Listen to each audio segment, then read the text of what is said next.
ಚಿಕ್ಕಬಳ್ಳಾಪುರದಲ್ಲಿ ಜೆಡಿಎಸ್ ಮುಖಂಡ ವೆಂಕಟೇಶ್ ಹತ್ಯೆ ಪ್ರಕರಣ ಇಡೀ ಜಿಲ್ಲೆಯ ಜನರನ್ನ ಬೆಚ್ಚಿ ಬೀಳಿಸಿತ್ತು. ಈಗ ಹತ್ಯೆ ನಡೆದ 2 ದಿನಗಳ ನಂತರ ಇಬ್ಬರು ಯುವಕರನ್ನ ಪೊಲೀಸರು ಈಗ ಬಂಧಿಸಿದ್ದು ಕೊಲೆ ರಹಸ್ಯ ಬಹಿರಂಗವಾಗ್ತಾ ಇದೆ. ಅಷ್ಟಕ್ಕೂ ಜೆಡಿಎಸ್ ಮುಖಂಡ ಅಷ್ಟು ಬರ್ಬರವಾಗಿ ಹತ್ಯೆಯಾಗಿದ್ದು ಯಾಕೆ ಅಂತ ನಾವು ತೋರಿಸ್ತೀವಿ ನೋಡಿ. ಜೆಡಿಎಸ್ ಮುಖಂಡ ವೆಂಕಟೇಶ್ ಹತ್ಯೆ ಪ್ರಕರಣ. ನ್ಯೂ ಇಯರ್ ದಿನವೇ ವೆಂಕಟೇಶ್ ಮರ್ಡರ್ಗೆ ಸ್ಕೆಚ್. ಇಬ್ಬರು ಆರೋಪಿಗಳು ಅರೆಸ್ಟ್. ಬಯಲಾಯಿತು ಕೊಲೆ ರಹಸ್ಯ.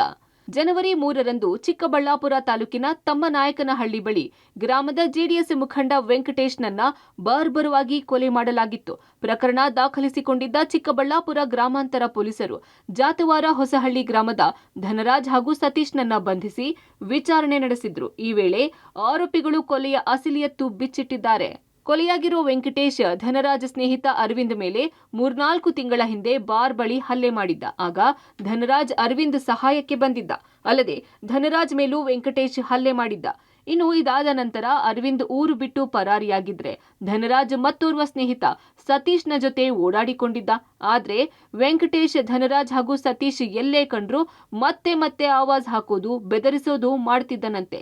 ಅರವಿಂದ್ ಊರು ಬಿಟ್ಟ ಹಾಗೆ ನಿಮ್ಮನ್ನ ಬಿಡಿಸ್ತೀನಿ ಅಂತ ಧಮಕಿ ಹಾಕಿದ್ದನಂತೆ. ಇದೇ ಕಾರಣಕ್ಕೆ ವೆಂಕಟೇಶ್ ಕೊಲೆ ಮಾಡಿದ್ದೀವಿ ಅಂತ ಆರೋಪಿಗಳು ಪೊಲೀಸರ ಬಳಿ ಬಾಯ್ಬಿಟ್ಟಿದ್ದಾರೆ. ವೆಂಕಟೇಶ್ ಬೆದರಿಕೆಗೆ ರೋಸಿ ಹೋದ ಧನರಾಜ್ ಸತೀಶ್ ಜೊತೆ ಸೇರಿಕೊಂಡು ಜನವರಿ 1 ಹೊಸ ವರ್ಷದ ಮೊದಲ ದಿನವೇ ಹತ್ಯೆಗೆ ಪ್ಲಾನ್ ಮಾಡಿದ್ದನಂತೆ.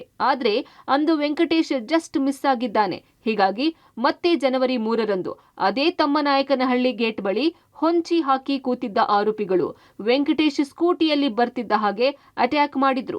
ಚಾಕು ಹಾಗೂ ಮಚ್ಚಿನಿಂದ ಕೊಚ್ಚಿ ಕೊಂದು ಅಲ್ಲಿಂದ ದೇವನಹಳ್ಳಿ ಕಡೆಗೆ ಎಸ್ಕೇಪ್ ಆಗಿದ್ರು. ಒಟ್ನಲ್ಲಿ ಕ್ಷುಲ್ಲಕ ಕಾರಣಕ್ಕೆ ಯುವಕರ ಮೇಲೆ ಹಲ್ಲೆ ಮಾಡಿದ್ದೇ ವೆಂಕಟೇಶ್ ಸಾವಿಗೆ ಕಾರಣವಾಗಿದೆ.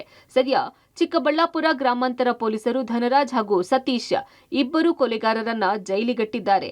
ಮುದುಕೃಷ್ಣ, ಪಬ್ಲಿಕ್ ಟಿವಿ, ಚಿಕ್ಕಬಳ್ಳಾಪುರ.